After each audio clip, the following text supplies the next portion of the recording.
ఇటు నుంచి చూసినా తయారు చేసిన రాఖీలా అస్సలు లేదు కదా, అంత ముద్దుగుంది. రాఖీ అనగానే పెద్దవాళ్ళకన్నా చిన్న పిల్లలకి చాలా హుషారు వస్తుంది కదా.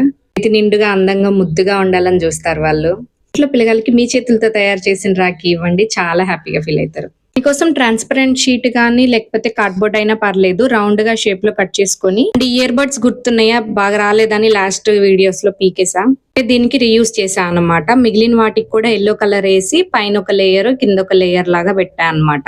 నా దగ్గర ప్యాచెస్ ఉన్నాయి, సో దాంతో ఒక కలర్ రెడ్ కలర్ చూసుకొని మంచిగా ప్యాచెస్ అతికిచ్చేసా గ్లూ గన్ తో. చాలా ముద్దుగా వచ్చింది ఆ ఫ్లవర్.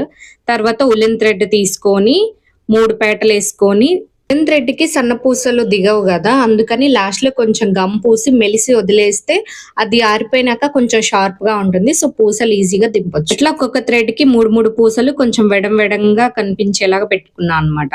తర్వాత ఆ పూసలు కదలకుండా ఒక చిన్న నాట్ అయితే వేసాను. థ్రెడ్ మంచిగా కనిపించాలని అక్కడ నాట్ నుంచి అల్లా అనమాట.